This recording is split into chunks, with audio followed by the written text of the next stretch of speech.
Our gospel for today comes from John chapter 1, verses 43 through 51. It's found on page 70 in your New Testament if you'd like to follow along. Hear the good news for this day. The next day, Jesus decided to go to Galilee.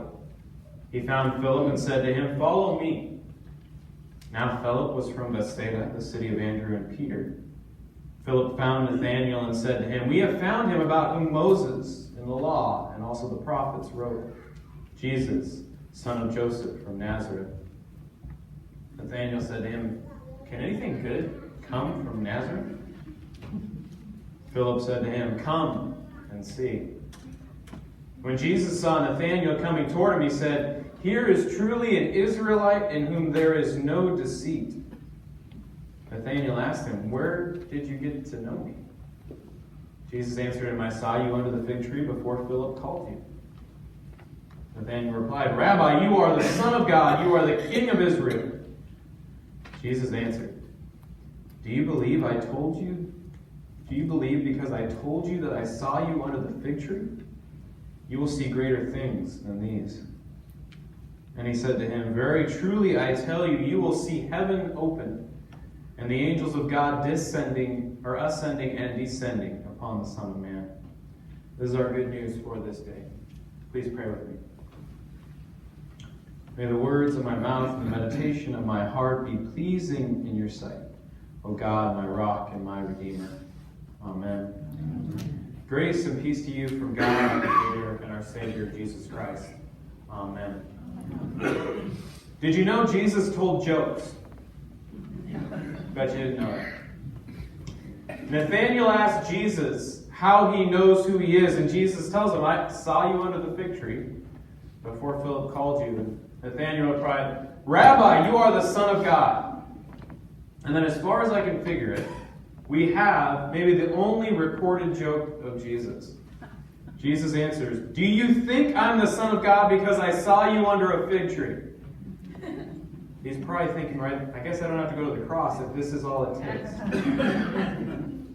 I don't always picture Jesus grinning, but I do when he utters that phrase. That's all it takes.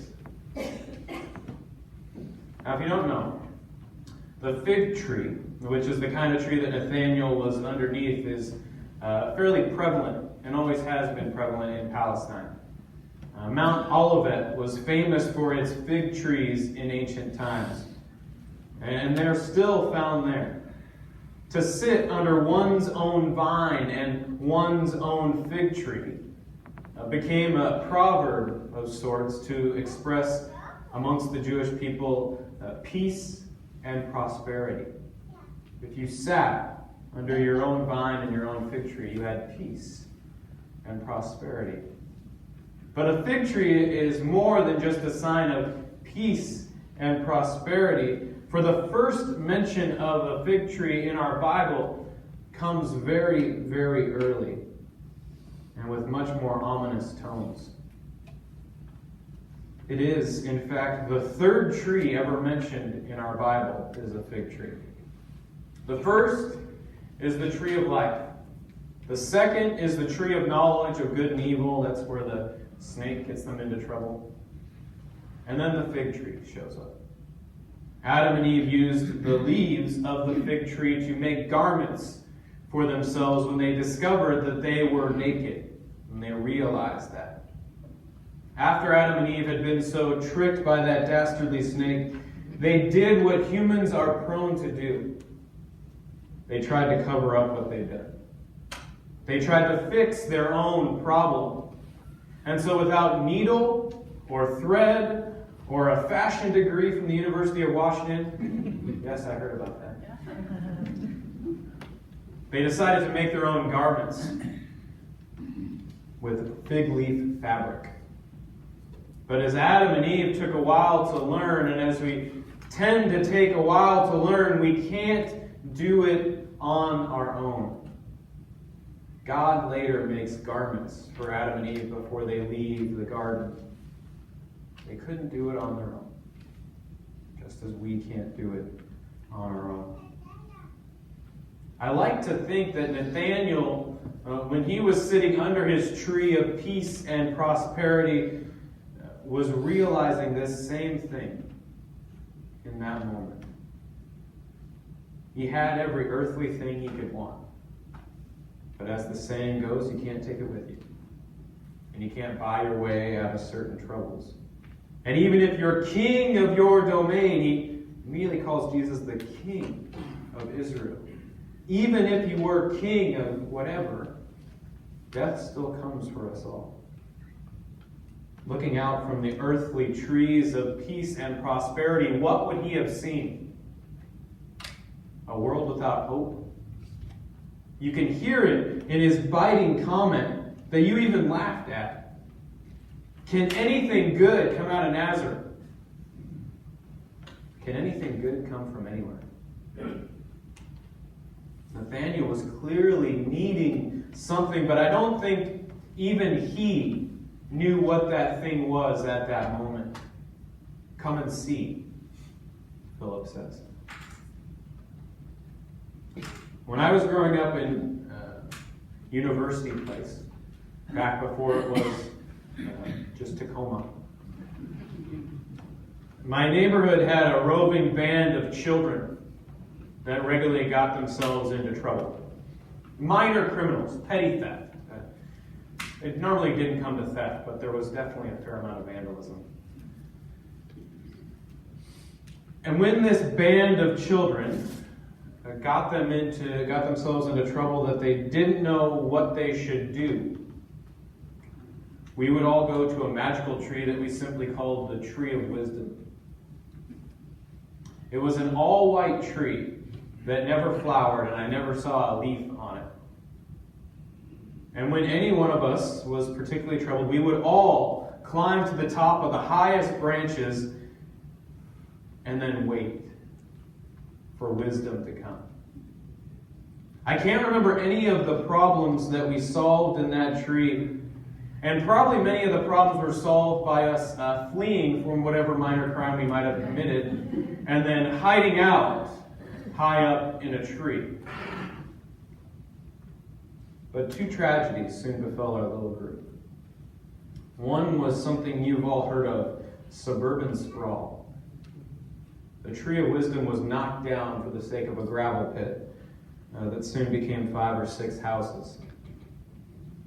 We all watched as the Tree of Wisdom was knocked down, wondering where our answers would come from now. The second tragedy was more troubling and much more difficult to overcome.